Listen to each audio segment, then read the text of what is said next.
Boston Tea Party. Myself, John Weston, used to be on Right Overnight Radio, and now I'm on the Right Group up in, where are we? Basically all over southern New Hampshire on Tuesday afternoons, 90.7 FM WLMW. And just do it one day a week, but eventually we'll get back on the air. So, Peter, you wanted to start and talk about DACA. Why don't you bring up the conversation?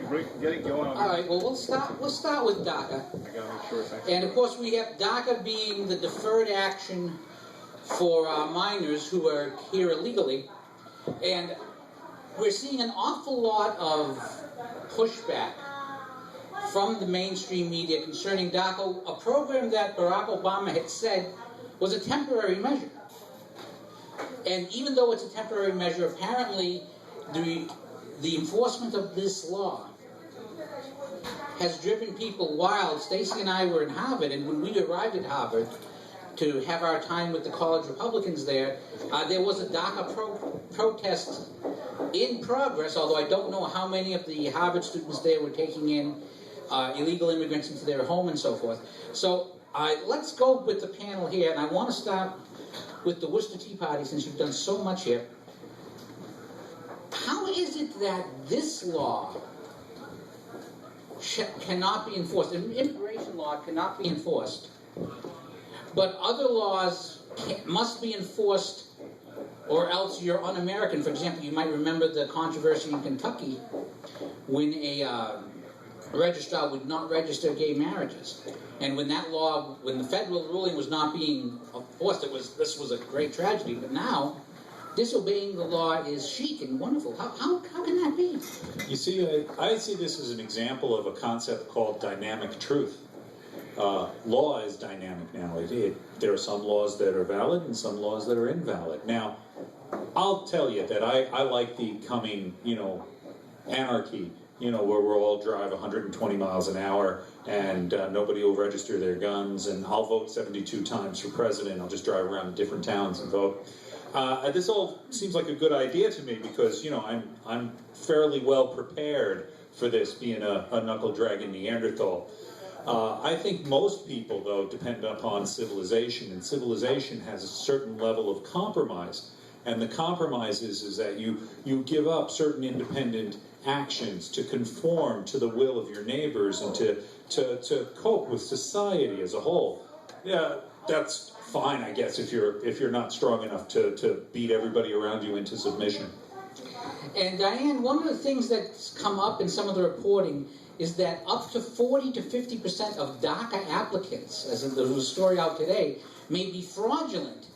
And I can't help but think of the vetting controversy concerning letting in potential Islamists from various countries, where the media took a conniption at the idea of holding immigration for 3 months while we actually vet people.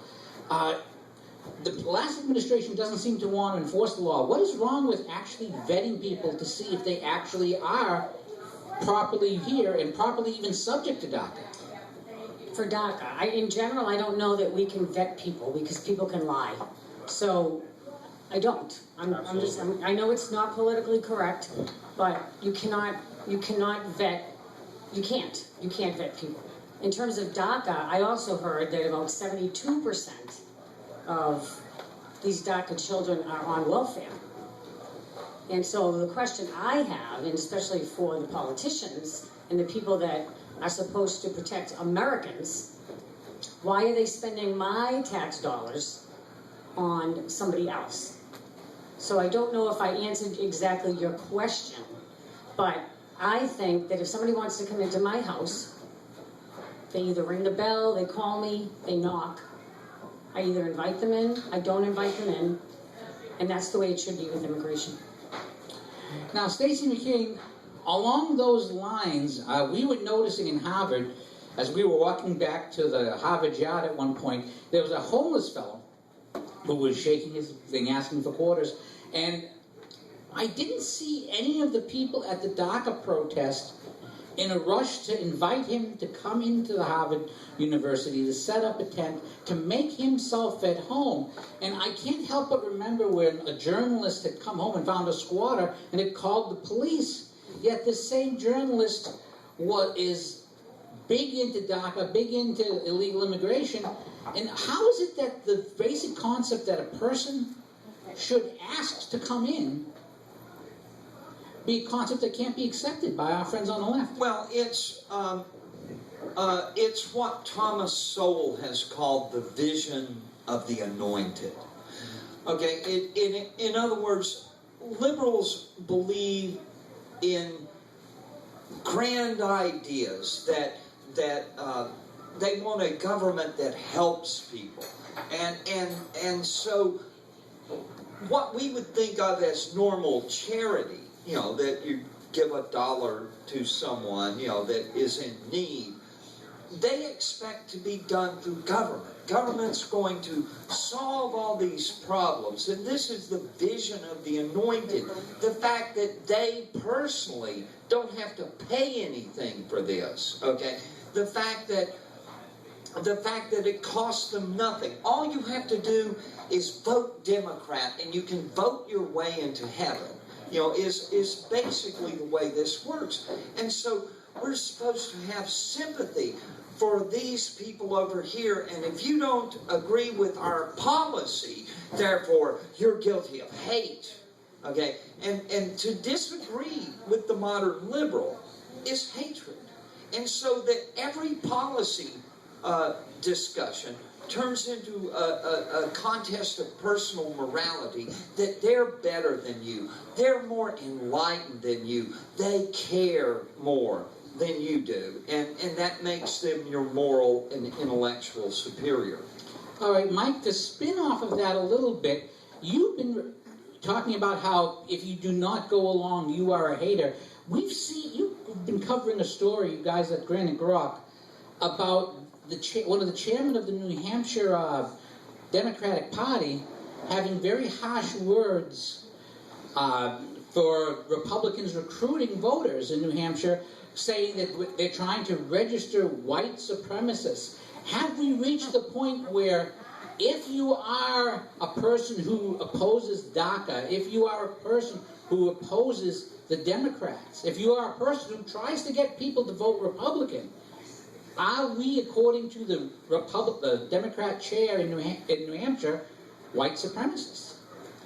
Well, that's what they'd like you to think. Remember, the whole point about the operating method of the Democrats is to delegitimize their opponents and make you afraid to be a Republican. But it's unacceptable to be a Republican because there are some people who call themselves rabid right-wingers when they are in fact leftists.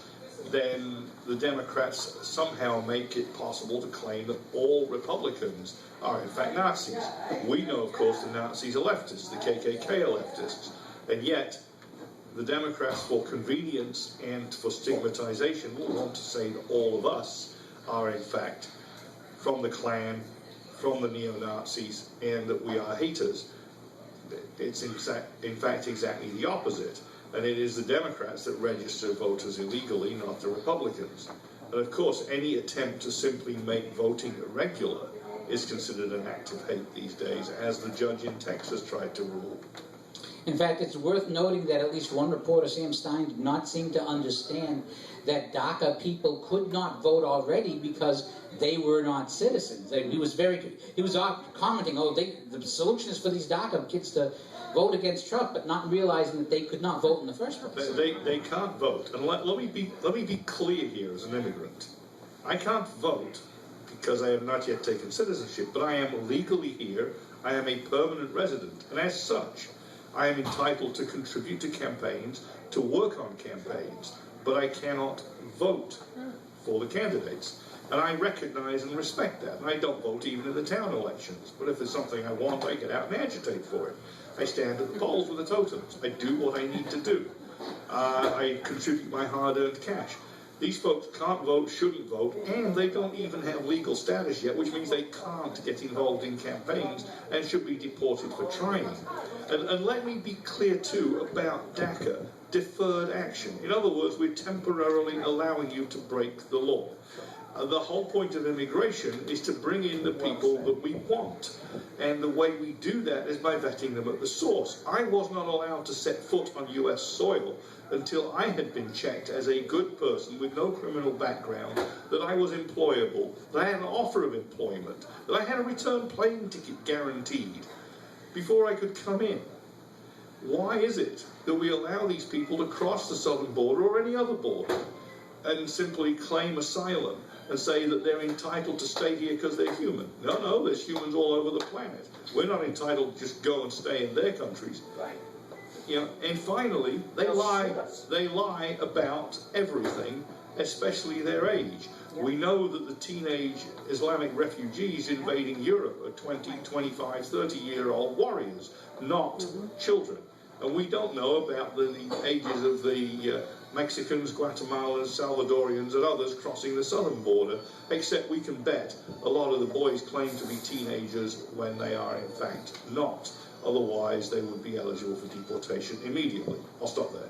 Now, I want to bring in the Boston Tea Party here, Pat, because we haven't talked about the political angle, and there was a tweet out earlier this week that really struck me, where a conservative activist was saying, if Congress passes DACA without repealing Obamacare, conservative activists are going to be up the wall. And I put up a post saying, I would trade the repeal of Obamacare for DACA. Rush Limbaugh has said he would trade DACA for the building of the wall. As a head of the Boston Tea Party, what is the feeling of activists that you have seen on this? Are they willing to make that deal? Are they looking for something else? Or is this a sign non qua? You are not going to let this go through. People are all over on this. As Limbaugh has been pointing out, you know, it's an issue because it's about children, and that's a tough sell. There's a certain political optics to that. It sounds like oftentimes that people are willing to say, okay, well, we'll deal with the children, maybe let that go. But we need to tighten up immigration in every other area, build the wall, make sure that that all the remaining laws are enforced. One thing about the whole immigration debate and the charges against conservatives, people don't realize that conservatives are individuals primarily. We're not racist, sexist, bigot, homophobes. We look at people as individuals. These are people, these are human beings, they need to be treated fairly, but that also means that everybody else gets treated fairly. We would love to be able to offer as many immigrants an opportunity to come into our country, but unfortunately what's happening is, as Diana pointed out, and I've heard this statistic myself, a good 3/4 of them are receiving government benefits. It's not meant with an open safety net that we have. We need to control our borders. When maybe we've got our safety net under control, maybe we can look at letting more people in because we'll have a more prosperous society. Okay. Now, John, you've been talking about this on the radio over the last couple of weeks. What is your sense of how the public feels about this from the radio stuff you've done? I'm going to agree with Pat. I think that there's people all over the place. But one thing, we hear, and oh my goodness, I almost went off the road laughing. There's somebody running for city council in Worcester. Of course, we all know Worcester's background.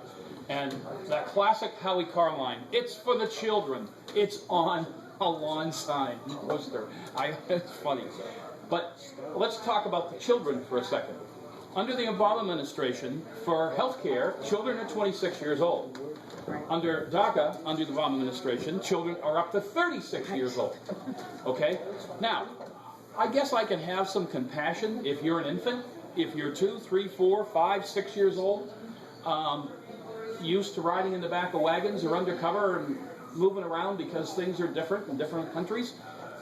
But I think once you, let's say, get into the 10, 11, 12, definitely the teens, you have to know that you're here illegally because you have to take steps to protect your well-being in this country and to not be sought out.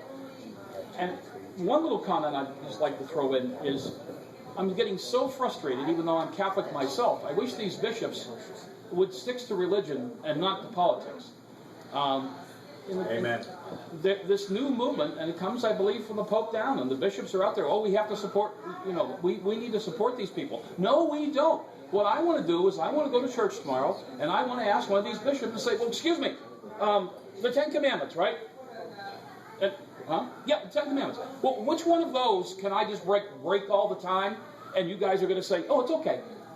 I just want to know, because if it's okay to come into this country, commit a felony, and to continue to commit the felony, and lie and be undercover and underground. And don't forget documents that have to be forged. Exactly. So I want to know which one of the 10 Commandments that we can now just like not pay attention to anymore. But anyway, go ahead. Okay, I'd like to go through the panel very quickly. I know you had a comment you want to make. I'm gonna throw a question out there. I want you to make your comment first, and then I'm gonna throw a question for everybody before we move to the next topic. Go ahead. Just remember that it's for the children. So when I rob the bank and I give all that money that I stole to my son, you guys aren't allowed to take it from him because it's for the children. All right? And the fact that I have to shoot somebody to steal it doesn't matter. It's for the children. I gave it to my son. It's not my money, it's my son's money. So that's the way this should work. Any parent will do that. Any parent would be more than happy to sacrifice themselves, go to jail, to provide better for their children. We do that, we call that jobs, we call that fatherhood. This is a terrible, terrible idea. Of course one wants to be passionate. Of course one wants to have more Americans. I believe we need 800 million Americans, and honestly, I'm not exactly sure how we're going to get it if we don't fix our immigration group. But I want them to come here and be Americans. I want them to come here and strive to be the best they can. Okay, the questions for the panel. I'm going to start with John and move back this way. Does DACA pass, and do conservatives get anything for it, or does it just pass before the end of the year? John. By my way of thinking, they better pass it, but I doubt they're going to pass it. And if it does pass, no, the conservatives aren't going to get any credit for it. Okay. I think there's a possibility that's going to pass because of the optics that Donald Trump is putting out there, unfortunately, and also, unfortunately, he agrees with the Republican leadership on that. On the flip side, we darn well better get something for it. I'm hoping that is, if Trump is leading that effort, that he will do the deal and say wall, border controls, ICE strengthened, ad infinitum, all of that. But will it actually happen? Yeah, I'm afraid it'll pass and probably get nothing. It's one thing to be compassionate for actual children, but a lot of these aren't. But the most important thing here is they broke the law. Their parents broke the law. We're not splitting up families if we deport the whole family. Perhaps that's what we should do. And does it pass? Probably. Do we get anything for it? Nothing but blame. And if that happens, this will be at least the third Republican president that I know of that got fooled into, give us an adjustment to immigration to make it easier and we'll give you better border controls. It's a bit like saying, give us a small tax increase, we'll give you 3 times as much in government savings. Where have I heard that before? Stacy. I believe that in exchange for DACA, Republicans will be happy to walk away with magic beans, just like Jack and the Beanstalk, you know. This idea that amnesty is going to, which is what DACA is about.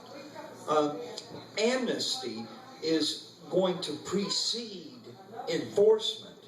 Well, that's insane. It has never happened. Ronald Reagan got bullied in 1986 into granting an amnesty, and they said, well, this is it. This is going to square things up.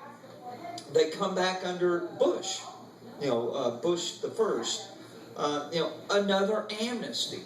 John McCain has been pushing amnesty for over a decade now, and so.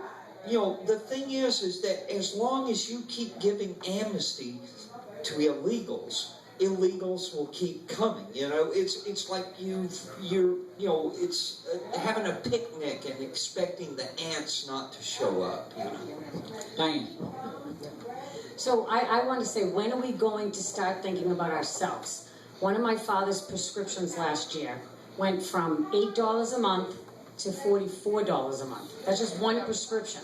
And we have to know that it's because we're spending money on illegals and refugees. But I digress. It won't pass. It won't pass. And Ryan is his life expectancy is shorter than I think he thinks. As speaker, you mean? Of course. Yes. Be clear. Okay, Matt. You haven't found a leftist to do away with it, man. You just think he'll be booted out of office. Okay, first off, I believe DACA passes. Second, I believe that we don't get either the wall or a real substantive improvement. But on the larger scale, I think that we are one step closer to whoever it is that replaces Trump and makes Trump seem like that quaint old Republican, like, Gerald Ford.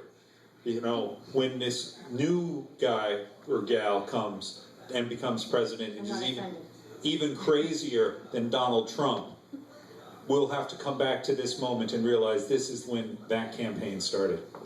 I'm going to predict that Hang on. In March of 2018, This is Chris speaking, by the way.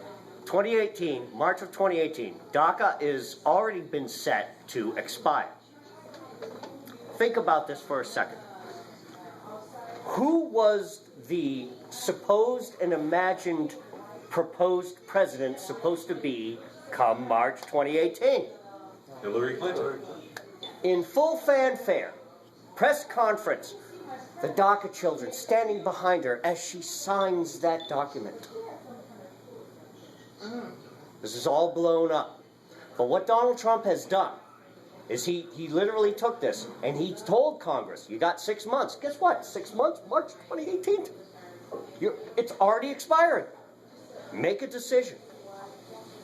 Yet this is the problem. Is everybody is blaming Donald Trump. This thing has already been... It's already been adjudicated. It's already been signed years ago. These kids are not kids anymore. You guys were all talking about some of them grown up, this, that, the other thing. I think there's something like, out of the 800,000, there's 3,000 plus or minus have actual criminal records, if some of them aren't gang members. That kind of thing. So in March 2018, this thing expires. Congress has to decide on an already unconstitutional document signed by our former president. So how do we reconcile Congress passing a law on an unconstitutional thing to begin with? Can I say one more thing? I just want to say Go ahead, Nancy. When Chris said kids, so I was thinking of Congress as the kids because no, seriously, think about this, because they've had decades and decades of getting away with bad behavior, not following through, not working, not having any accountability. And so now Daddy, President Trump, tells them, kids, you have 6 months. Now, the kids, we know from their past behavior that they're not going to be able to pull it off. They are not going to be able to pull this off. And they're saying, is Daddy really serious? Is he really serious? That's what I'm telling you. This is what's happening. It's not going to pass. All right. It is my opinion that it will pass. It's my opinion that it will pass with a combination of Democratic votes and liberal Republicans. It is my opinion that while officially President Trump will get nothing but just a little bit of praise, because normally Republicans get the blame and Democrats get the praise. He set himself up to get praise for this, and the question is, will the media want to give him praise? That's why it may or may not pass, or they may want to put it down on him. But one thing that people are missing is that the wall has been moving forward slowly, quietly, with bids out and so forth already. That's true. And there may be the perception that we've got something for it, even though all we're getting is something that Trump is already doing, which might, I think it's all going to be about the optics and how those optics play. But I think Congress ends up doing something. I think it's going to divide conservatives. I think there's going to be trouble about it. The real question is going to be, how will the media spin it? All right, our next issue, it is free speech, Antifa, and so forth. And I want to start with you, Diane, because this is really the reason. For those of you watching at home or watching the stream who don't know, Diane was not originally going to be part of this panel. I met Diane for the first time last month at the Friday morning group. She was announcing an event, and I had interviewed her afterwards, and I thought it was a shame because it was going to conflict with ours. Act for America, of which she is the Boston chapter president, was going to have rallies all over the country. And those rallies were canceled because of what's happened in Boston, what's happened elsewhere, because as a question of safety. And I wanted you to speak on this first, because we were outraged over here, so we made it a point to invite you, because, no, we're not going to have ACT silence. We like ACT over here, so we're very proud that you came to join us. Is this an example of, although it's not specifically feminism, is this part of the totalitarian movement to destroy civilization as we know it? Yes. Yes. Yes. So for those of you who don't know, so they say that I'm the Boston chapter leader, but basically all of Massachusetts, except for the Cape, that's our team. So all of Massachusetts except for the Cape. If you're here and you can take a card from me, I'd like you to do that because I just took over. And so what we're doing is we're starting a weekly conference call, because if you're in charge of all of Massachusetts, it makes it very difficult to have meetings. And we're doing it every Sunday night at 7. We start promptly at 7. And we end promptly at 7:50. That's the therapy hour. That's why we did it that way. So if you're interested, and we're doing it every week because not everybody can come join us every week. You'll get information, you can join, you can call in. If you don't have time, call in the next week. So that's happening. And for those of you who don't know, ACT is a grassroots organization. It's the largest national security grassroots organization in the United States. Right now there are over 750,000 people who have joined ACT, and half of the membership has come with us maybe a year and a half. Really? Yes. So that's pretty exciting. President Trump and Gabrielle, who's the founder of ACT for America, they have a relationship. Not a relationship, but a relationship. They talk to one another. Did you say Bridget? Gabrielle. Gabrielle Bergini. The author of she's got a book. Yes. What's the name of the book? Because they hate. That's the best book about radical. There you go. Yeah, okay. And then there's a conference. ACT has a conference every year, and I'll be down there. It's October 1st and the 2nd. Maybe I'll see you down there. So I bet you're friends with Pamela Geller. I have not met her, but I know of her. Stacy and I are both friends with Pamela Geller and Robert Spencer. So I've met Robert Spencer. But, Yep. But what I want to say is that I was at that rally. Now, I went to the rally, and normally when I go to an event, I invite a lot of people to go.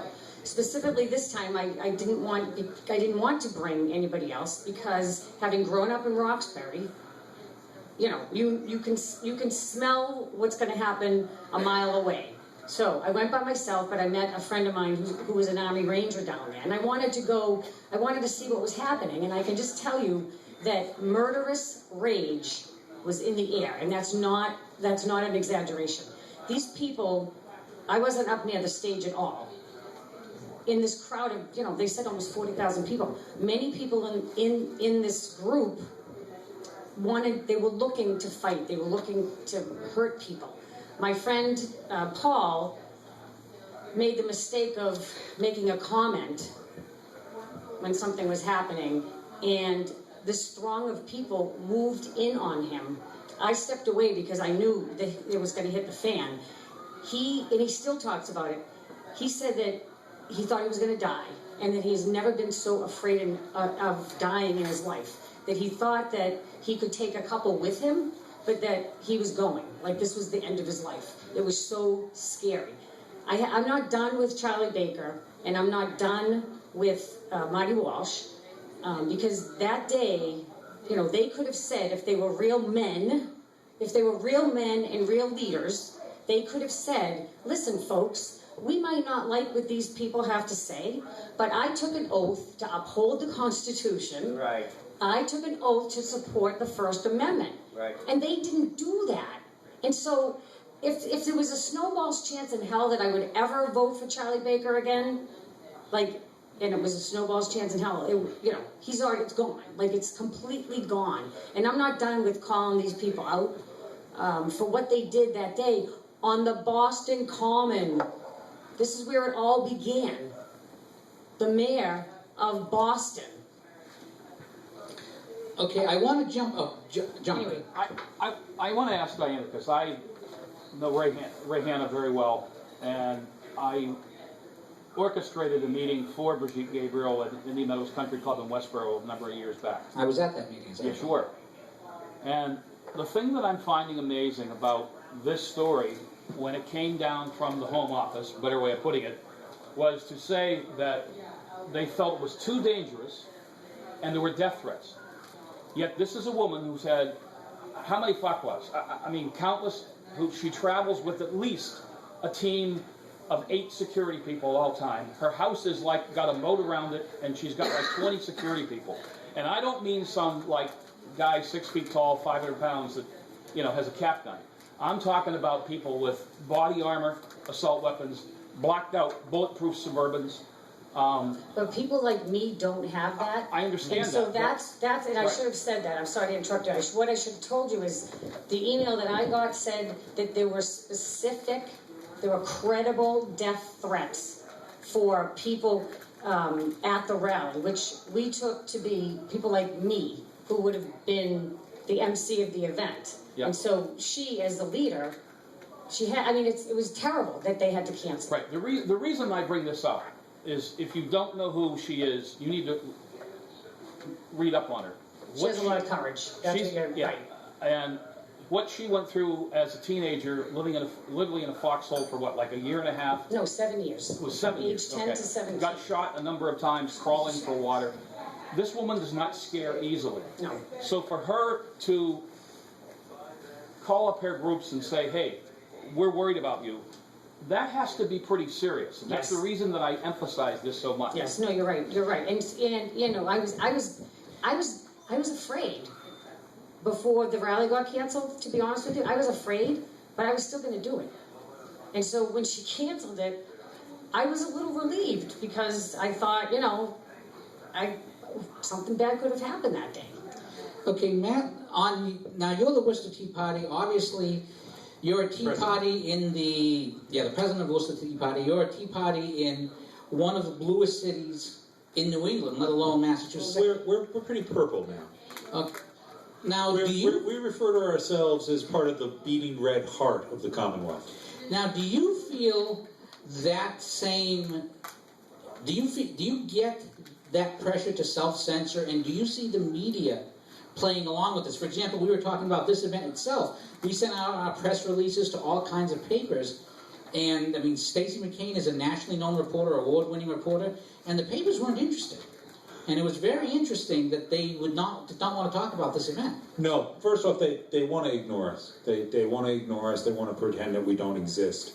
You might notice that I have written on my little yellow band, Free Stacy McCain, because I was part of the cadre of people that attempted to get Mr. McCain reinstated on Twitter. We failed on that. Look, I am more than used to pushing this rock up the hill and trying to get my voice out as to be heard in the marketplace of ideas. And frankly, I've kind of gotten used to the fact that I'm always going to be punching up, that they're always going to have better media sources, they're going to have more better, more money, more anything. But the simple truth is I have the ultimate weapon. I have the truth on my side. And with that being said, how can I possibly lose? I mean, I am eager for this. I really believe that people can only be told that when a politician is peeing on their back that it's raining for so long before they finally wake up. Okay, Stacy, going to you. You're banning from Twitter, and there was a lot of this just before the election. It was almost as if they were trying to silence effective conservative voices before the election. And you were banned for doing the unthinkable, which is taking feminism and quoting it in its own words and quoting people in their own words. So, was this a precursor of what we're seeing now? Well, here's the thing, is that I don't know why I was banned. You know, previously, a couple of times previously, I had 24-hour suspensions where they send you a note and say, delete this tweet, and so forth like that. This just, zoom, came down, permanent, and I write back to them, hey, what's going, no, you're permanently suspended for participating in targeted abuse. They didn't tell me who was targeted, they didn't tell me how they were abused, or how I was supposed to have participated. What goes on is that the people who complain the most, the squeaky wheel gets the grease. Okay, now let me tell you that the 2 previous times that I had been temporarily suspended, you know who it was? Neil Rauhauser? No. That was a good guess, though. No. It was a transgender person who has been accused of pedophilia. Okay, I know the name, I can't remember. I know you know exactly who I'm talking about. I can't place the name. And here's the thing, is that people had been telling me, you remember when Charles Johnson, the other Charles Johnson of Got News? Yes. Yeah. Okay, when he was banned, okay, now this was supposedly because he had doxed Jackie Coakley. Supposedly he had doxed Jackie Coakley, who was the liar who created the hoax. Could you explain what doxing is for those who might be watching and don't know? Doxing is when you publish personal information, including addresses or phone numbers or things like that. It's considered unacceptable unless threatened by CNN, of course. Well, anyways, but doxing, to take a private citizen and expose them, and this is done. The hackers did it to me. I was swatted. I was targeted by swatting, and people went to federal prison because of my swatting and the swatting of others. They also swatted Wayne LaPierre of the NRA. They swatted Congressman Mike Rogers. Is that who it is from Michigan? Anyways, and so not me. Yeah, and so this was real terrorism that was real intimidating, and so this the question of what did Charles Johnson do that got him banned, kind of raised questions, but nobody could point to anything, that I had done that was anything like that, and it was probably transgender person. Because I used their actual name, in a tweet. Well, that's a hate crime now. It's thought crime, And we're living in this Orwellian world where ISIS supporting accounts are all over Twitter, right? But me, I just, happen to get the actual name of a transgender pedophile, allegedly a pedophile. And, and for that, I'm shut down. And it was in February of an election year.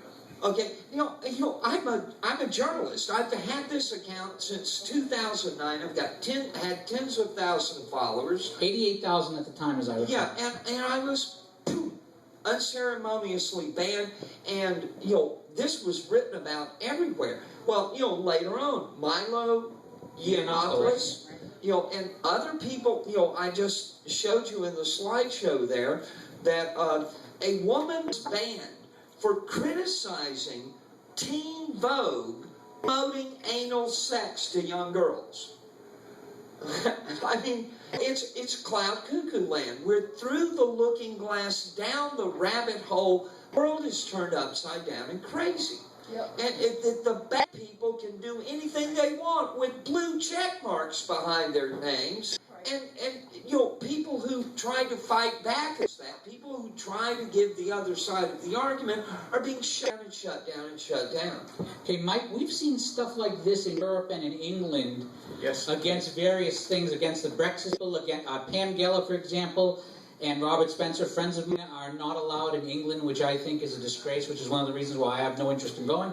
I can't believe that the left wing of the British Parliament were able to push through bans on people like Michael Savage and Miguel and Robert Spencer.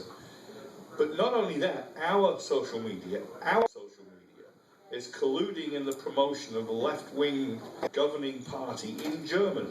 They have deleted thousands of Facebook and Twitter accounts of people who oppose Angela Merkel and her free-running election.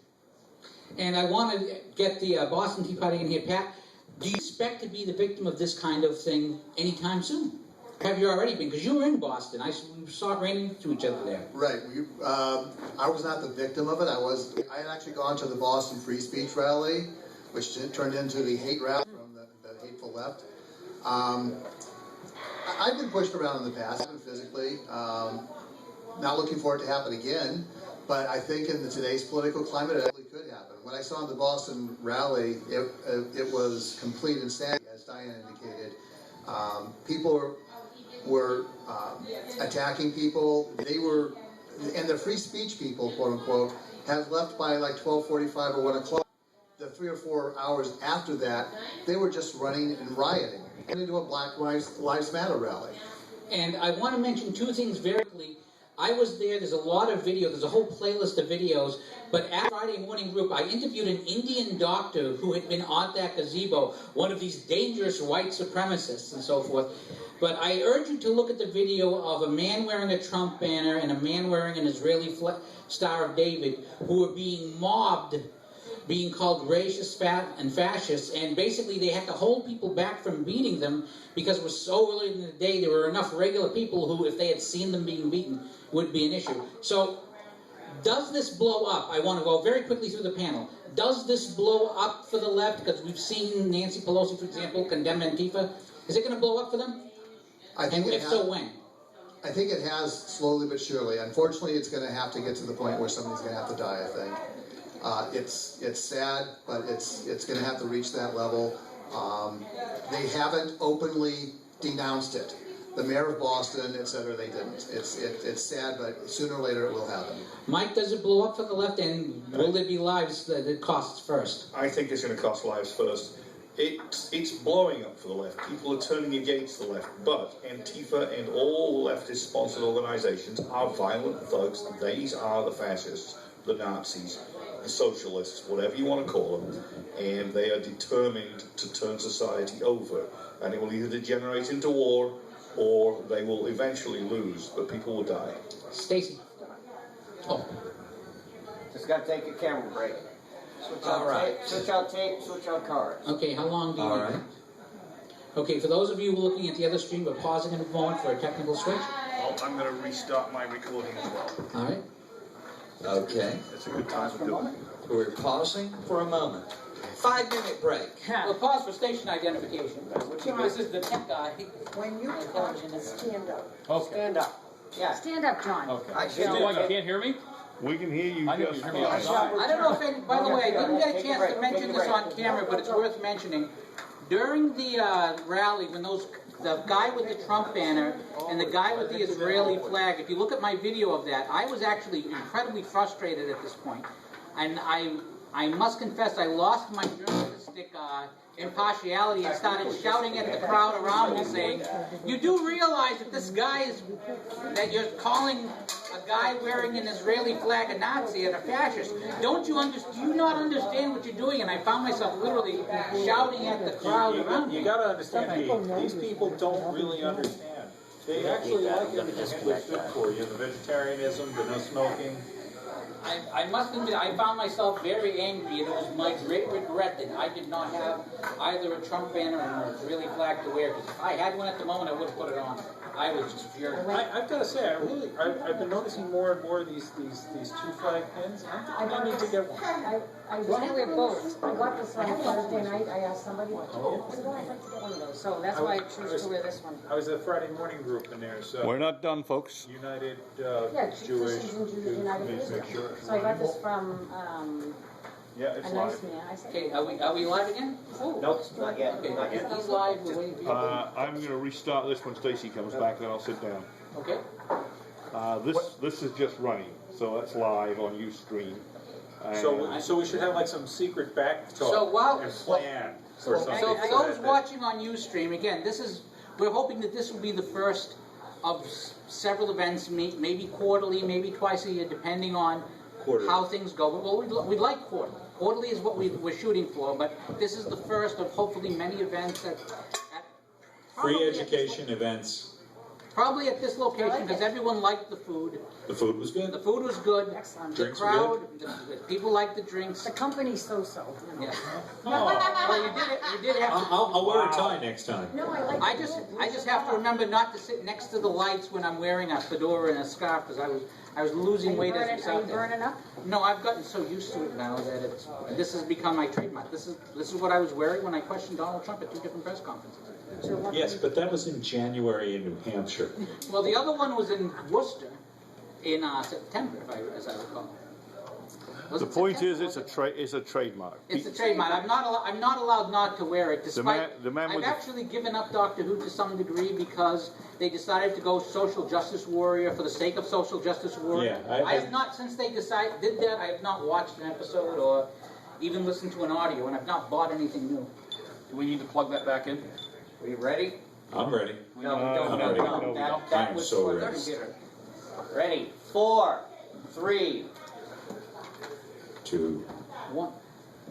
And we are back from our little non-commercial interruption over here. And back, I believe we were talking to you, Stacy, to let you finish that thought.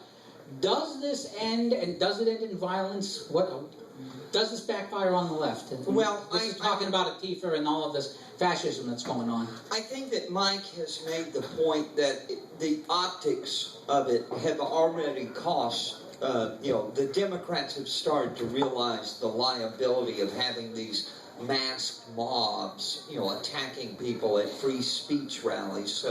So I think we can see some pullback. But if you go and think about the Black Lives Matter movement, there's a great book by Heather McDonald called The War on Cops.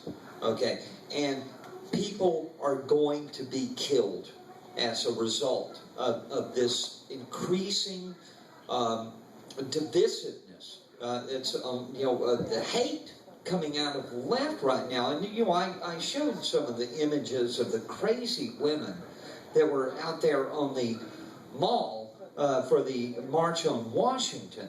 Well, if the women are that crazy, how crazy are the men?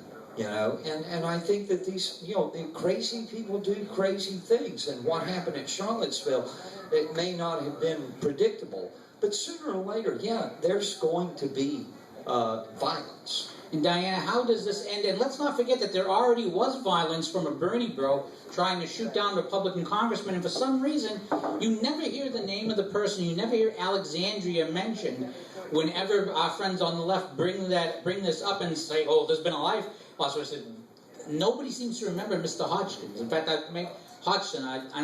I would wager most people do not even remember his name. I think it's very subtle, but people don't realize that we are actually in World War III. We are. No, we are. This is not a joke. We are. Except for the bombs are coming not from the sky, but they're coming from our rights being taken away. And I firmly believe that many, many people are going to die. I do. Many, many people are going to die before this is over.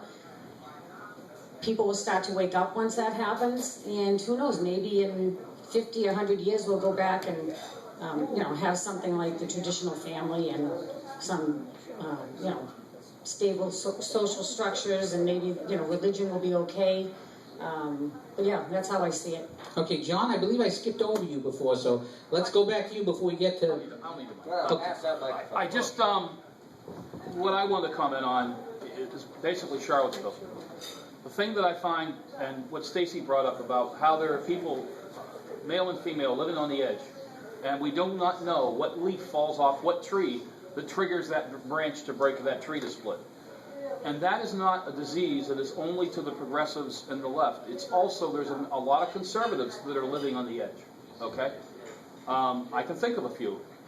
won't go in there, but anyway. The reason I wanted to bring up Charlottesville is that, isn't that amazing? You know whose congressional district that was? Hillary's running mate, Mr. Kane. Well, he's a senator, so the whole state is his district. Yeah, well, Congress. Yeah, you know, to me it's all the same soup, you know. But my point is, isn't it interesting that there was enough spin, enough turbulence, enough tornado, if it will be, enough wind blowing around to find that one person that just acted like Popeye and I just can't stand it anymore, and then snaps. And I really have to wonder if that was by design. Because, Peter, I go back to the time that you and I were in Lincoln Square in Worcester, and you were interviewing me, and we were talking about the Black Hoodie movement with the faces covered. Yeah, that was several years ago. More than several years ago. Stand Up to Stupid, it was called then. And they were running into cars. If you gave a thumbs up to the conservative rally that was going on, or you blew your horn in favor, these people were running into traffic with cans of silly string and spraying it all over windshields and faces of the drivers. And I'll never forget that I had gone for a job interview, and I won't say where because it doesn't really matter. And they brought up the fact that, well, we watched you on YouTube, and you were being interviewed by somebody, and it was obvious that you and the interviewer had orchestrated what was going on behind you. Excuse me? And I said, you know something? I'm not destitute. I don't think Peter is, but we're certainly not made of money. And you know, you're absolutely right. We hired about 15,000 extras, about 300 or 400 motor vehicles, all converge, and we paid for them. And then we found these wacko people to dress up with hoods and things and silly string, and to really try to start riots within the cars going by. But, granted, we did that, and I have to admit that. I mean, I already knew I wasn't getting the job that was brought up. This is what's called projection by the left. Matt, does this end, and how does it end? First off, Stacy said something earlier that was incorrect, and I think it's only because he's so much younger than me and he doesn't remember how it was done back in the old days. Mastodons aren't that hard to kill. The key is you wake them up in the middle of the night, and normally my people, we would, get up like, 2 o'clock in the morning, go out to where the mastodons were sleeping, and then we'd yell real loud. That's why I project. I speak from the diaphragm. It's all mastodon hunting. The mastodons wake up, they're scared, they don't know what's going on, they start to run, and they normally trample one another. And then we have dinner or breakfast. It's pretty easy, and it really doesn't require a lot of physical force, just projection from the diaphragm. That's kind of the politics that's being played on us. We are being startled by these ugly images, by these people in masks, by these crazy ideas that the left is throwing at us to distract us from the real challenges to our nation. 36-year-olds are not children. A man in a dress is not a woman. There are real things, but there are real problems. Now, we haven't really spoken about that little guy over in North Korea that now has intercontinental ballistic weapons and nuclear bombs to put on top of them. I really don't think that the Antifa and these children, and I've confronted them personally, physically, are what we need to worry about. I think that if we're going to be talking about dire predictions, we need to be talking about much more serious issues. All right, I've got 3 things to say on this. First of all, I think Antifa is used as useful idiots because the media and the left want another Kent State. They want a Kent State. They want the reason why Alexandria was so important is because Alexandria happened, the attempted murder of Republican congressmen. The body was necessary from the right. The left needed Charlottesville, and they are still looking for their modern Kent State. But I think it's going to fail, and I think it's going to turn around without much more violence because of the tech guy's second law of media outrage, which states that the tolerance of any movement, and I'm paraphrasing because I don't have it in front of me, but the tolerance of any action is directly proportional to its ability to help elect Democrats. As soon as it became clear that the images of Antifa, this images out of Boston, which while not making it into media, was shared widely on Facebook. My stuff, I got more comments on my Boston stuff than I've seen in a long time. The images out of Berkeley, there was no way to sugarcoat it, where you actually even had the point where the SPLC was saying, you know, this violence isn't cool. Because it is now an electoral problem for Democrats, you will see it calm down, and you will see some cracking down because of it, and you will see it without a whole lot more violence because it is not in their interest. So I am actually very optimistic that we may have already won this fight, but we just don't see it yet because the other side doesn't want that fight. Now, speaking of things to win, we got one more topic I want to bring up, and there's been, in my opinion, and I'm going to start with you, John, a race between the GOP and the Democratic Party to see which group can alienate more voters.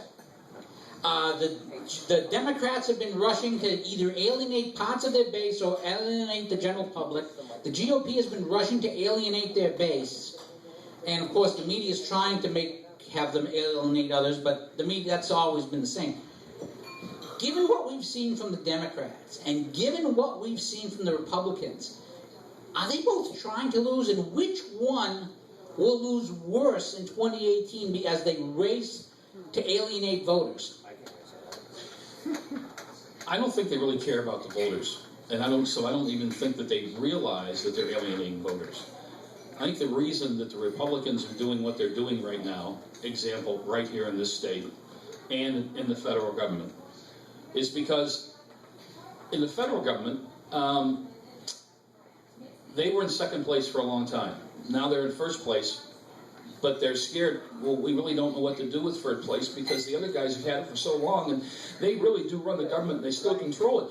But, oh my goodness, I don't want to lose my job. I like my benefits. I like my Cadillac health care. I like all the bennies that I get. I like being here for 2 terms and basically get paid for the rest of my life. That's what I think is really going on here. I don't think the Republicans, in all honesty, I can't think of one at the top of my head that if I could vote for them again, I mean, I'd really have to look at them. I think every single one of them on both sides of the street are just out for themselves. They really don't care about the public, and all they want to do is cover their fat behinds and get as many things as they possibly can. You know, one little example that's I just saw this. They're still picking on Donald Trump because his wife comes out of the airplane in high heels. Big deal. Big deal. She had sneakers on when she got down there. Except, let's go back to the last big hurricane, folks. What was Obama doing? You remember? Golfing, as I recall. He was on Martha's Vineyard on vacation. And he couldn't get his behind off of Martha's Vineyard to go visit people of his own color, let alone any color, and go down and see how they were doing, and to offer support of the federal government. Sure. Trump showed up twice, okay, with basically his whole family in a shorter period of time than it took Obama to get there the first time, and plus, Trump wrote a check for $1 million. Do we forget that? Because that hardly made the media. So that's why I think it's, really, I just think it's both parties, and all the electoral, CYA, I just want to keep getting fatter. And it's interesting, I don't know if you realize or not, but thank you. The Obamas are so happy. They just bought their 5th home after leaving the White House this week. They get around. Pat, I mean, obviously here in Massachusetts, it's a very lean time in general for us. It's always a lean time for conservatives in Massachusetts. But the race to the bottom, I mean, who is actually trying to win an election now? Well, Shiva. First off, the Democrats are going to be just fine. Don't worry about them. They're going to take care of themselves. They don't do the circular firing squads. They have internal squabbles. They'll buy Bernie off when he makes waves. Debbie Wasserman Schultz will go away for a while and do her Jar Binks routine. They'll always come together in the end, and they're always going to have the media there to back them up, to keep it quiet, their problems. On the other hand, the Republicans, it's a complete and total war between the leadership, the Republican establishment, and the grassroots. And there's a circular firing squad that goes on forever. The question is, are they going to be able to unite for a common purpose to try to essentially save the country from the socialism that the Democrats are attempting to impose upon us? That is the huge question. And I think because money is still exceptionally important in politics, and you still see the Republican establishment putting up the big money people, what turns people out, you can have all the money in the world, which means you can do all the paid media, but the free media, the social media, is being done by the grassroots. And that's where, the grassroots are the feet on the ground. In this state, that's what's going to have to happen, is that the grassroots are going to have to rule. I think there's some hope for that. But still, we're still having to deal with the Republicans of Massachusetts. Let's see, superdelegates. We just doubled the number of superdelegates in Massachusetts. So that we could, in the Republican Party, yes. Let's take a bad Democrat idea and see if we can screw it up even more. I mean, so the establishment is still going to be doing what they're going to be doing. The question is, will they get the message from the grassroots, who are the real feet on the ground, the people that are putting the real people out there, and will they be successful? That is yet to be seen. I certainly hope so, because we are out amongst the grassroots. We are the grassroots. And I think we're doing a pretty good job of turning things around in this state. You know, it's gonna be a tough fight in 2018. Okay, Mike, you've seen a lot of this in New Hampshire over the years between the Rhino Republicans and the conservative Republicans and the cooperation with the Democrats. Has this become the New Hampshire phenomenon, becoming the national phenomenon? Everyone trying to lose at once, or do they even realize that they're alienating voters? Does either side understand they're doing it? I don't think they do. If they had realized they're alienating voters, we still have Senator Kelly Ayotte. Heck, we still have Senator John E. Sununu. If they had realized they were alienating voters. But they've been doing it for a long time. The grassroots is at pitch battle with the Republican leadership. And Trump is the one different animal out there, and maybe a few odd people like Ted Cruz. So, my prediction is Trump gets re-elected in 2018 if they haven't found some way to lock him up. Sorry, 2020. But the Republicans don't necessarily keep their majority. I'm going to jump around a bit. Something Diana said that was particularly interesting about whether we turn society around. Maybe it's not Antifa, maybe it's not that civil war, but as long as we keep on losing our rights and we aren't able to arrest the rot, if we aren't able to stop the feminazis, the just plain Nazis, which is what the thugs on the left really are, stop them from eroding our civil rights and turning ourselves basically into a police state under martial law as the only way to retain order. The lights are out, folks. America is the only beacon left in the world. The Cubans, the Russians, the others that come here tell us so. I'm telling you so as well. If we lose what the Constitution supposedly guarantees, we are in for 1,000 years of darkness. It doesn't come back in 50 years. We have to stop it, and we have to stop it now. Okay, Stacy McCain, you're based in Maryland, you're near D.C. You see these guys more than any of us here. Are they so, and I mean both sides, are they so deep in the bubble that they do not see what they're doing, or are they more interested in the consulting jobs, in the paid jobs after they get out of office, or the power? What exactly is going on with these people? Pete, I want to tell you a story about 2009. 2009, you will recall that the National Republican Senatorial Committee chairman, John Cornyn, came out jointly with the chairman of the Florida Republican Party and endorsed Charlie Crist in the Republican primary for 2010 15 months ahead of the primary. And we were stunned. What is this about? Here is Marco Rubio, for years, okay? Republicans have been saying we need to, reach out to the Latino voter. Here's this young, charismatic, Cuban American, with a great story, very well spoken, and they went with Charlie Crist, the orange, guy,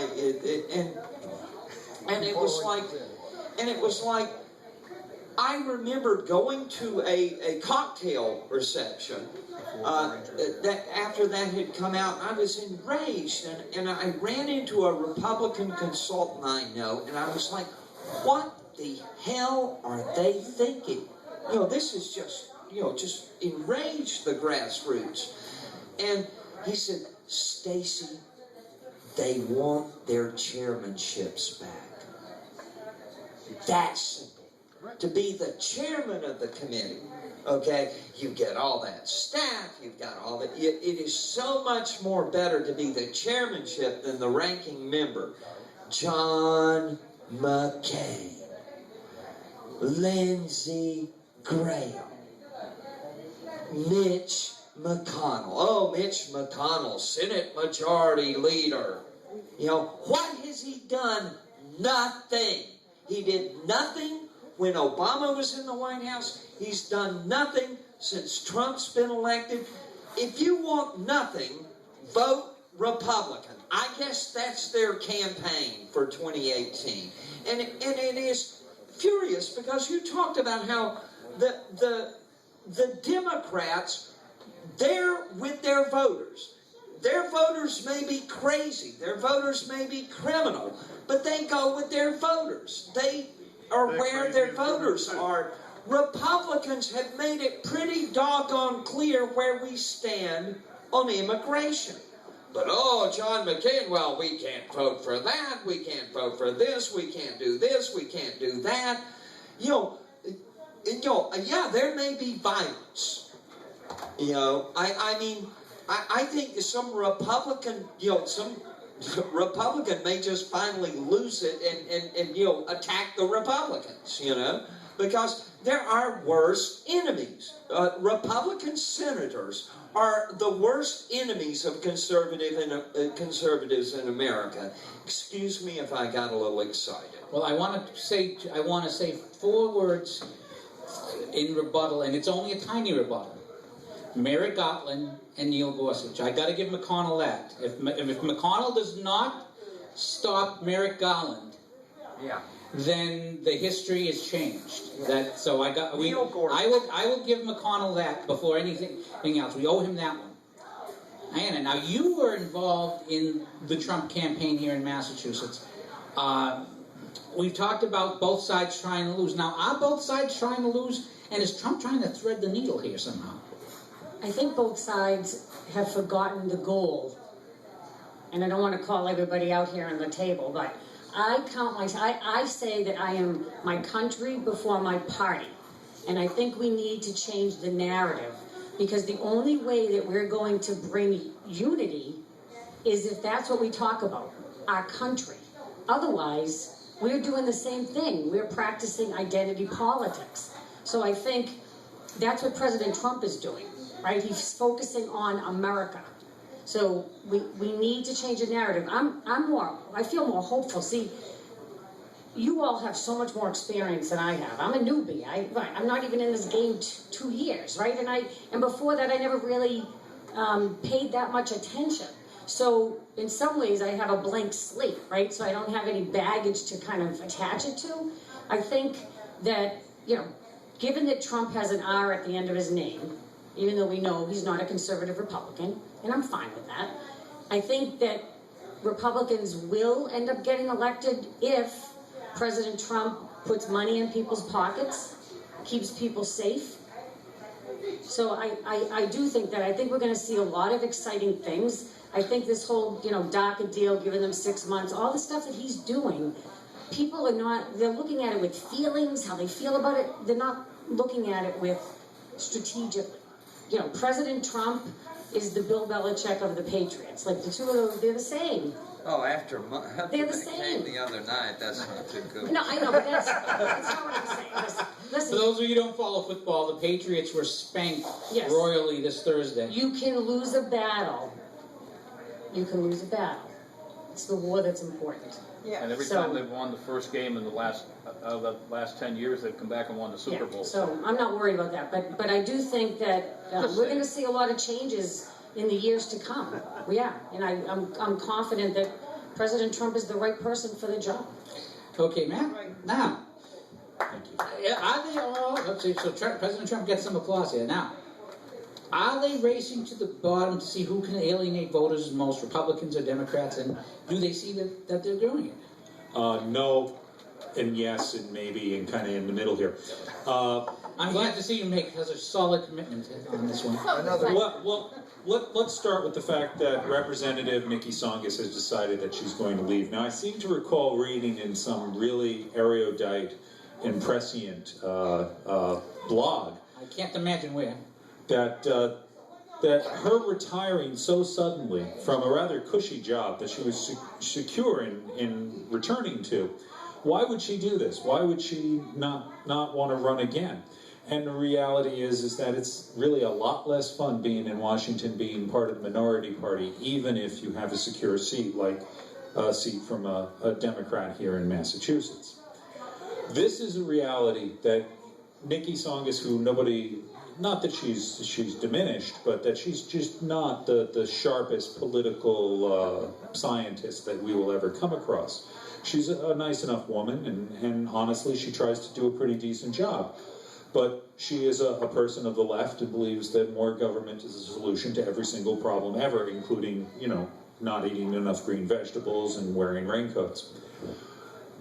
That she sees this and she has decided that she's going to retire is indicative of the fact that there are many, many, many Democrats who realize that they are alienating their base.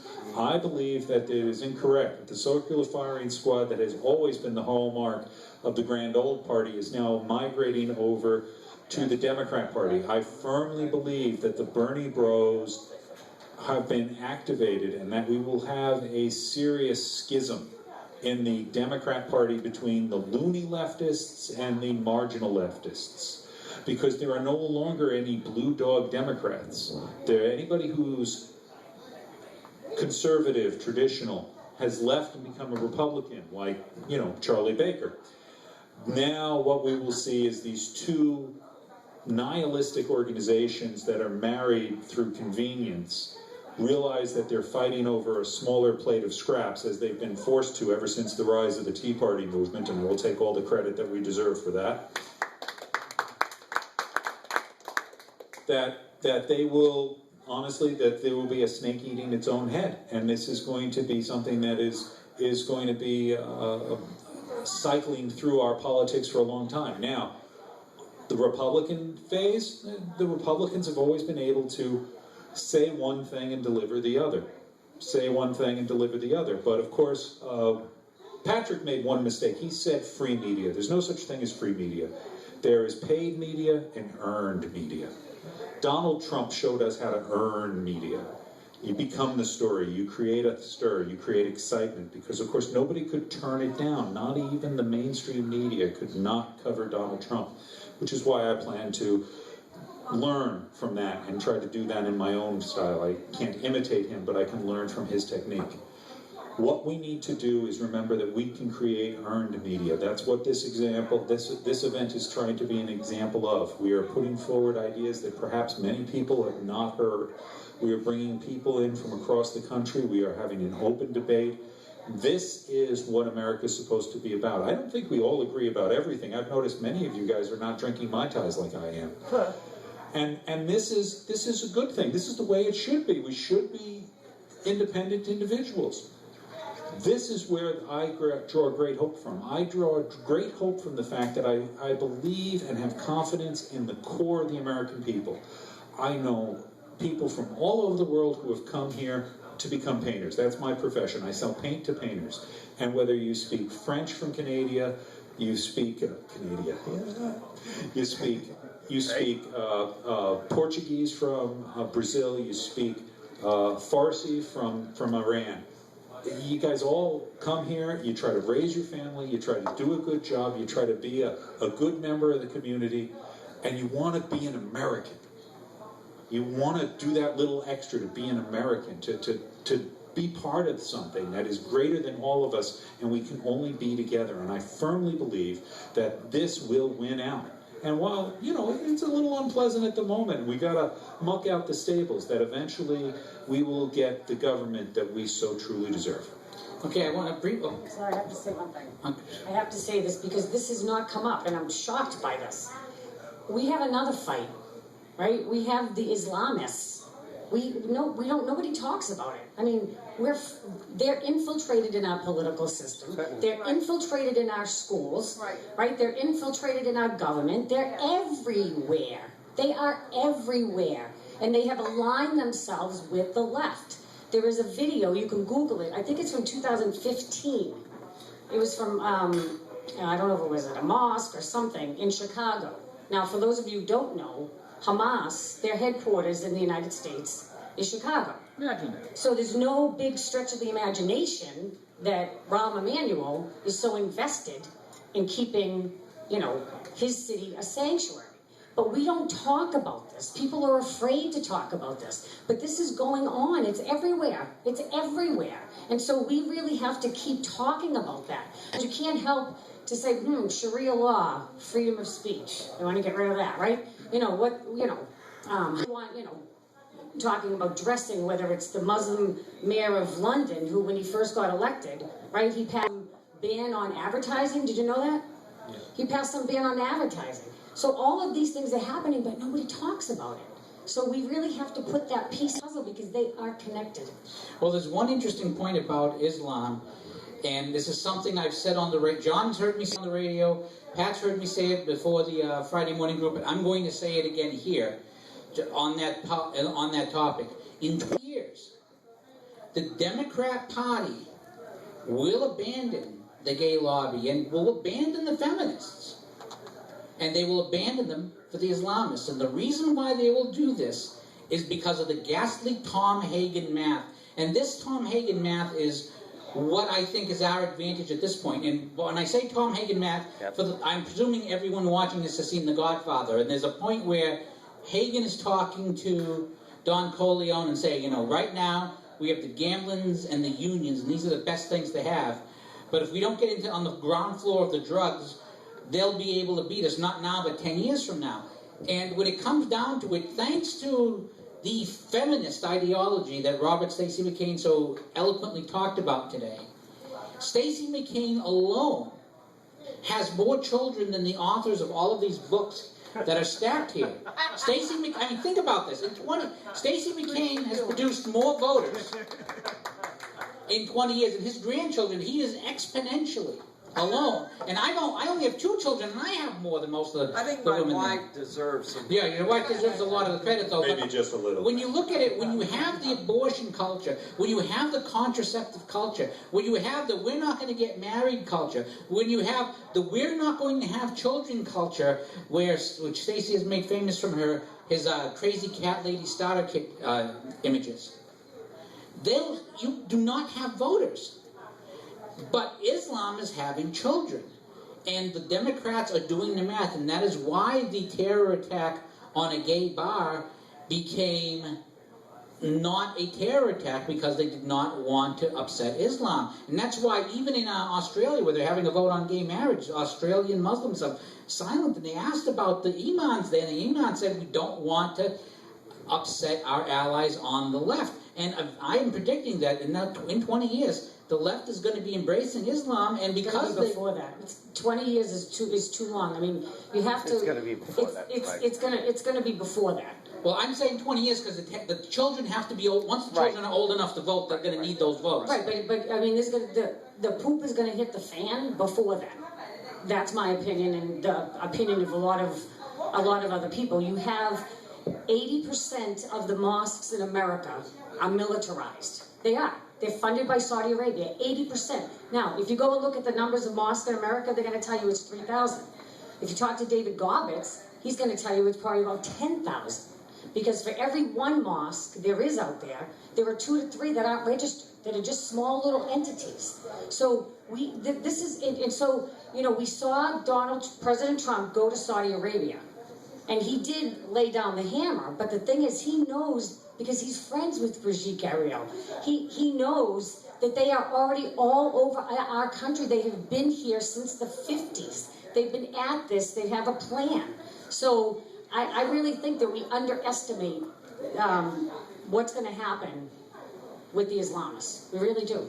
Well, I think electorally, they're going to be felt the largest in the next generation, in my opinion. But I want to get back to the original topic. I want to go through the line.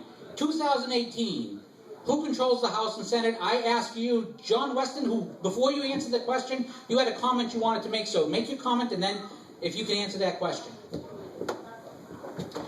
Yeah, I just thought that when Pat brought up Bernie, I just thought that let's please have a moment of silence for Bernie because, well, somebody's taking care of him. Because Bernie, by the way, this summer went out and bought a $1.8 million house on Lake Champlain to complement the 2 other homes that he has up there.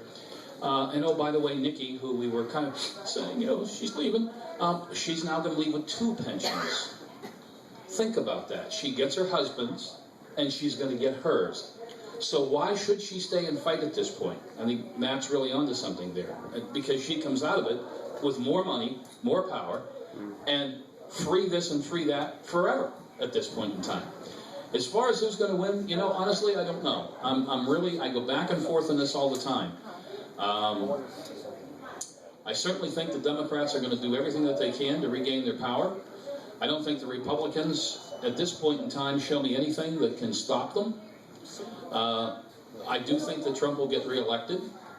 But the other side that I see this, the more all the things that we talked about today happen, the more the silent America, the people like me who get laid off in their 50s, who didn't have a chance because we worked 75, 80 hours a week. Matt, you and I have talked about this. And now all of a sudden, we're not working. Well, and Diana, we talked about this. Now all of a sudden, you've got the chance to pay attention. And you go like, what? I mean, because, like, you know, you brought up some things we were talking about today. Because I've been going to New Hampshire to do some radio, I hear about more things in New Hampshire than I hear about Matt's. But at Matt's next meeting, which is September 19th, Correct. I'm going to talk about Massachusetts state inspections. Okay, now you're going to think, like, why would he bring that up? Well, I'm just going to give you a little idea, okay? Massachusetts is going to lead the way to do everything that they can do to stop commercial business and companies who have commercial vehicles from being in Massachusetts. The font is somewhere down around 6. Tiny, tiny, tiny. I mean, you need like 500 magnifying glasses to read it. To inspect a commercial vehicle starting October 1 in this state, the sticker itself will be $70, okay, plus whatever the shop who does the inspection charges for their hourly rate, which on commercial vehicles is typically $150 an hour. Okay? Knowing vehicles the way I know, because that was my background, it's 19 pages long of things that they're going to check on a commercial vehicle. And if they do that, you're looking at having vehicles in the inspection bay for half a day. And I don't mean, I mean like from 7 in the morning till lunch. Because it's at least 3.5 to 5 hours work to do one of these new commercial inspections. Okay? So now, let's say it's there 3 hours. $450 plus the 70? How many people can afford that? How many businesses are going to exit the state because of this? This is something that we really have to look at. But will that cause the state of Massachusetts to turn out the Democrats who just voted themselves a pay raise as well? Well, again, I think that the more that gets done like this and the more things that is done to the average middle America and the middle, small, medium-sized businesses, it's eventually going to wake them up and make them mad. And I think that's how Trump got elected. And so I guess my answer here is, I think there's more that they keep doing that stuff, the better chances for people who think, as we mostly do, are to get elected. Okay, Pat. hang on. One of the things I wanted to mention earlier isn't. By the way, that's Chris Maria talking right now. Isn't this part of the more shooting themselves in the foot? One of the things I talked about on my radio show was about the GOP, mass GOP, always shooting themselves in the foot. We have great grassroots candidate. They throw some no name in. We lose the campaign. They shoot themselves in the foot. John makes a great point. They're going to do this new taxation, this new incredibly egregious taxation. Isn't this just more of the Democrats shooting themselves in the foot? Because the Democrats themselves, who own businesses, they're going to be like, this isn't what I signed up for. This isn't what I want to be as a Democrat. They're going to leave the state. They might change party affiliation. But again, isn't this a schism that's happening within even the Democrat Party? Diana's saying no. Okay. The thing is, here's the thing. We have to accept the fact that the Democrats and the Republicans in Massachusetts are all one party, and they play a game with us. Right. So we must accept the absurdity in which we live. No, we don't fight back. We don't. Well, that's what I'm saying. We accept the absurdity in which we live. This was part of what the Soviet Union was able to do. Not their KGB, not their secret police. It was the willingness of the people to say, well, what can you do? Because we don't change the narrative. We should be saying, on your radio show, you should be hammering it in. They're the same party. They're the same You're in party. violent agreement. But in fairness, the Republican Party is so small, even if they were the different party, it's not going to make a lot of difference in Massachusetts yet. But so back to the question, Pat. Going back to your original question. Who holds the House, who holds the Senate in 2018? Going back to your original question, first the numbers. We're in Massachusetts. We have to understand that we are an anomaly. Massachusetts, between Massachusetts, California, and New York, that's fully 1/3 of the House of Representatives, Democrat representation, and it was also, people to talk about this, it was 40% of the Hillary's electoral college vote. We are an anomaly, so we don't have a good pulse on what's happening out in the rest of the country. Every 2 years, everybody in the House of Representatives is up. So I think across the country, we may be able to hold the House. Senate, the numbers. Every 2 years, 1/3 of the Senate is up. That's 33. 24 of those are Democrats this time. 10 of them are in states where Trump won. We have a good chance to maybe even pick up some seats. That is a possibility. Despite everything. Those are the numbers. Getting back to the reality. What happens? Trump is battling the House and the Senate to try to get something, to have some achievements to point to. There needs to be a turnaround. Why vote Republican if they're going to be doing nothing for the next 2 years? For a year and a half now. Something has to happen. The agenda has to move forward. If the agenda can move forward, if Trump, I think this DACA thing, the stent extension is a way of forcing Congress's hand. He's putting them in a hot seat. I think if he's turned around to that point where he's saying, I'm going to have to play games with these guys and play the Democrats off of them to get deals done, to get things moving forward, if he's successful in that and getting things through successfully, maybe repealing Obamacare, maybe getting immigration solved, even if it's a DACA, but also for strong borders and building the wall. If those things are happening and the economy is coming back, which I think being out from under the cloud of Obama's anti-business environment, having a pro-business government in there, if all those things are happening, I think we can win and maybe win somewhat handily. Okay, Mike Rogers. Yeah, it's easy to be pessimistic, but as Pat says, the math is good. I think we cling to the House. We damn well ought to pick up seats in the Senate. The question is, can we? Or will the Republican Party snatch defeat from the jaws of victory, as it tries so hard to do so often? I think Trump's put him on notice that he'll work with the Democrats if he has to. He's not going to sit around and have absolutely nothing happen. And what we have to keep reminding the voters is that Trump has killed hundreds of regulations. Not only the couple of dozen bills that went through the House, that rescinded Obama-era regulations that had not become concrete yet, but other little work that keeps on going on behind the scenes, letting Ajit Pai kill off net neutrality, letting Betsy DeVos clean up Title IX. All this stuff is happening. What he needs to do is unleash Tom Price and say, the Secretary may and shall dismantle Obamacare. Go to work, Tom. You know, they can do it. The question is, will they? And today about Islam, look, it's a whole separate discussion. We didn't start down that path. Again, I think most of us are going to be in violent agreement, and the Democrats are going to have to embrace Islam because it's basically all they have. The two totalitarian ideologies will come together, and if we let them, the rest of us will lose. All right, Stacy McCain. Secular events, events beyond the control of politicians, beyond the control of the media. These things sometimes happen. Hurricanes, wars. You know, I mean, Patriots losing. NBC and CNN don't get to decide whether Kim launches a nuke. The situation in Afghanistan could go sideways at any point. So these secular events that are apart from the political process and beyond the control of the media can change things. What about the commercial real estate bubble? This is something that people haven't noticed, but next time you're driving around, just notice how much commercial real estate is for rent. I've started noticing, you've seen those signs. The Amazon recession is coming, sooner or later, okay?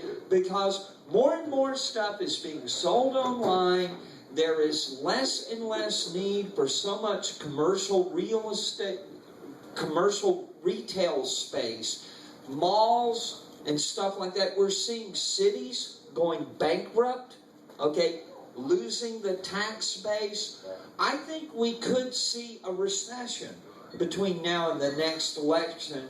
And if we do, it's going to be very bad for the Republicans in the House. As Mike was saying, the numbers, and you were saying, Pete, the numbers are so good for the Senate. It would really take a great effort for them, for the Senate Republicans to lose control. But I think John McCain might be up to it. Okay, Diane. Okay, status quo in the House and the Senate. Kid Rock gets elected. And I didn't finish my thought.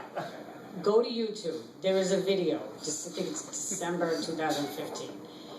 And the mom is saying to the Black Lives people, their issue is our issue. So that's what I wanted to just fill in that piece of information that I left out. But status quo, okay. Yeah. Matter. We would be so lucky to have both the communists and the Islamists join forces, because they are tremendously incompetent peoples, and to have them wrap themselves together would only add more incompetence to it. So of course we would only benefit from that. Again, I'm very, very, very big on this, and I can point to a lot of reasons why that'll work out best for us. Realize that anytime we're concerned about Saudi Arabia, we've already defeated them. We invented fracking. If you don't want to fight more wars in the Middle East, hug a fracker. I believe the future of America is strong and bullish, and I challenge anyone to really, go point for point. Any other nation has any other hope compared to us, even before we get to 800 million Americans. I believe that there is a recession, but it's coming after 2018, so it won't be in this cycle. Which is going to be a recession that is baked in the pie for many of the reasons that Mr. McCain, because of the changes in the economy. We're not really embracing our future. We're not embracing our technology. We're not embracing our skill set. And I believe that the secret is that we embrace the future while not degrading the past, that we bring along the guys who have not computer skills or robotic skills or things like this, and we find a place for them in our society. We do not cast them into the waste heap. like we are doing now. And when we do that, we make ourselves stronger because, honestly, we're all in this together, and that's how we're going to advance. Because we have plenty of people who don't want us to. All right, this is going to be an odd prediction on my part. The Republicans will hold the House because Nancy Pelosi has already conceded it, and the example that Matt was bringing up earlier about Nikki Songus is the clue. Nikki Songus was saying back in April, when Nancy Pelosi was predicting taking the House, Nikki Songus was insisting that she wasn't going anywhere. It was only after Nancy Pelosi, in a statement, talked about taking the House was not important, that Nikki Songus, realizing she would not be in the majority, decided that it was time to spend more time with your grandchildren, which frankly is always the right choice, because politicians come and go, but your grandchildren are the most valuable thing in the world. So she's going to be very happy with that decision, even if it was made for the wrong reasons. On the Senate side, and this is going to be an odd statement, the Republicans' own incompetence is going to cause them to win several seats. And hear me out on this. Because the Republicans failed to repeal Obamacare by one vote, because the Republicans failed to do these things, you will see that Republicans elected in Democrat states saying, all we need is one or two more, and Trump can do this. And I am predicting we're going to see at least 3 seats, and when those 3 seats are apparent, that's when we're going to find out. Because when there's those 3 extra votes, the question is, will 3 other Republicans who are now needed to stop Obamacare's repeal, who are now needed to make sure the wall is not funded, will they suddenly develop the urge to change the votes again? The question isn't whether the Republicans will win. The question is, after they have that 5-seat cushion instead of that 2-seat cushion, after they have the votes to defund Planned Parenthood, will they or will they not? Now, we're getting near the end of the time. I know you wanted to say one thing, Matt. What I'm going to do is I'm going to do the last thing, and I'm going to start with you. I'm going to have everybody introduce themselves one more time for the watching audience and bring up one more point that they want to bring up. So, Matt, president of the Worcester Tea Party, introduce yourself, your group, and then tell us something that we need to know that we may not have learned.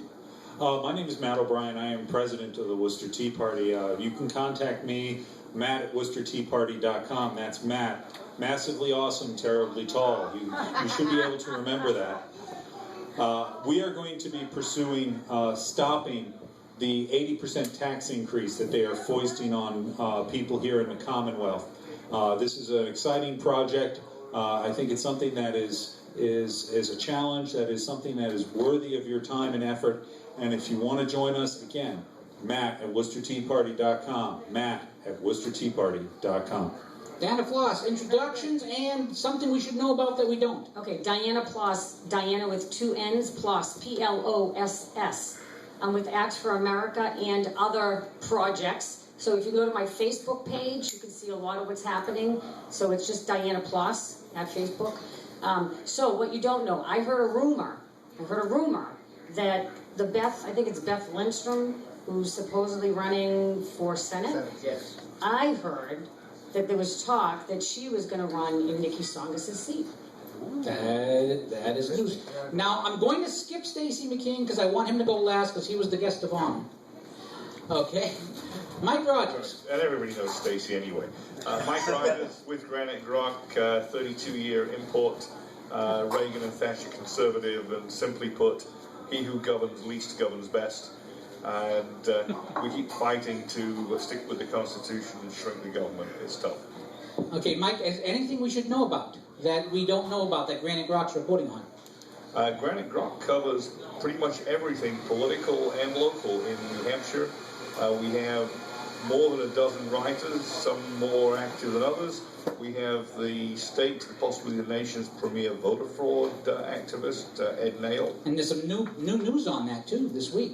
Yes, there is new news on that because the state actually did due diligence on some of the people who registered at the last minute, and most of them had not.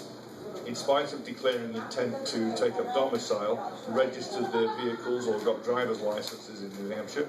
Many of them had addresses to which mail could not be delivered, and some of them were actually proven to have voted in 2 states. And that was 2 times the number of people that was found was 2 times the difference between Trump winning and Trump losing that state, and was more than enough that would have flipped Kelly Ayotte. In spite of her best efforts to lose, yes. But the important thing to note is these are the ones that the state was able to easily prove and was too embarrassed to try and cover up. We think the number is 5 to 10 times that bad. And Ed Nagel, by the way, if you do not read Ed Nagel at Granite Rock, N-A-I-L-E. N-A-I-L-E, I'm sorry. If you don't read him on voter fraud, do so, because if he is the driving force that's going to prove a lot of what's going on. Patrick, tell us about you and something we should know. Patrick Humphreys, Greater Boston Tea Party. We're Greater Boston Tea Party on Facebook, and you can see me on Facebook as well, Patrick Humphreys. We do have an event coming up on Tuesday the 12th, at the Lear Restaurant in Boston. We're going to have Lauren Stivac talking there, and I will be talking myself about my experiences on the Boston Common, the free speech rally. 1 or 2 interesting factoids on the Senate race. Actually ran into somebody from Winthrop, John Kingston's hometown. The people in the Republican Town Committee in, Winthrop, a place in Winthrop, would be very happy to meet him at some point. I just find it interesting that a gentleman running for the state, for the Senate in Massachusetts, isn't known by his own hometown Republican committee. Okay, John Weston. John Weston. Done a lot of different things, a lot of different places, and things like that. Basically, my motto is, it's not about me, it's about we. And that's why I do what I do, and I've done what I've done. And we'll continue to do those things. I would ask you to come actually 2 Tuesdays, to Matt's meeting. And where is it going to be, Matt? At Eller's Restaurant. On Route 9 in Leicester. Yes. Very good food at Ellis, by the way. Yes. Because I'm going to, 1, talk about that state inspection. 2, I'm going to give you a preview. Does anybody remember about Patrick talking about a tax of a penny per mile added to your inspection sticker? And then it went away? It's back. Just want to tell you that. So, we have that. And, Casey, I actually want to mention one little thing to you. When you mentioned about a lot of commercial property being available, I would say still available, even with what has happened. That's the reason that when I talked about these inspection things and these things going on, it's going to affect the small and medium-sized businesses, not the big businesses, because the big businesses, at the end of their lease, they move from Worcester to Thompson, Connecticut. They move 13 miles down the road. They're in a different state. They don't have to put up with the nonsense, and they now don't have to go out and hire Class 1 drivers to spend their whole time taking their vehicles to get inspections. Okay, I'm going to go next. I'm going to finish with Stacy. But no, Stacy, we'll do you next. You're the guest of honor. I'm going to sit for a second because I'm an old man and I need to sit. Stacy, I know how you feel. My name is Robert Stacy McCain. I blog regularly at The Other McCain. I'm a contributor, and that's theothermccain.com. I am a contributor to The American Spectator, spectator.org. You can find me at Patriarch Tree on Medium.com. My book is Sex Trouble, Radical Feminism and the War Against Human Nature. Okay, and I'm Pete the Tech Guy. Half the door will travel, although I didn't have to travel very far. The blog is thetechguyblog.com, DATECHGUI blog.com. My writers are my magnificent 7 writers. We've got a dozen writers actually 14 writers from 10 states who write on a daily, but each one writes once a week. Some write twice a month on all sorts of different topics. You can also find me on Catholic radio. My radio show is Your Prayer Intentions, Saturdays noon to 12:25 on WQPH 89.3 Shirley Fitchburg. And my book is Hail Mary, the Perfect Protestant and Catholic Prayer. And I want to thank all of the panel who came in. I want to thank the people from the Worcester Tea Party. I want to thank the people who stayed to the end. And all of you who have been watching online. And we're hopefully will be doing this again very, very soon. Well, very soon, in a couple of months, maybe 3, maybe 6, depending on how this all comes out. But I do want to, again, thank you, Stacy McCain, for coming down. And, oh, John, you wanted something you wanted to say? We should thank the people. Yeah. The Wellness Restaurant. Yes, Penn Dynasty Restaurant. And if the speeches did not get you here, the food would. The food, everyone loved the food. Thank you again very much. If everybody's off, I don't need it on tape. I just want to be able to make a statement. Oh, go ahead. All right, the statement that I have to make is for everybody here, speakers and public, is the fact that Republicans have been brought up to be independent. We're very strong people. Why don't we take that strength and put it all together? That's what's going to make it work. When we're all together doing the same things. So that's all I wanted to say. Well, that's a good thing to say. And I think actually there's an interesting point, because I think one of the reasons why the Republicans are going to win is because I think the conservatives have realized that the choice isn't between doing something, even between the Republicans and Democrats. It's not just the choice between doing something and doing nothing. It's the choice between doing nothing and letting the Democrats do something worse. I think that's what's going to make the difference. I just continue to posit what I always said on my radio show, is that watch what the left is doing. The Antifa, the ultra leftists, the rioting, the craziness. Just watch them do it. Let them continue to shoot themselves in the foot. Let it keep happening. And the rest of America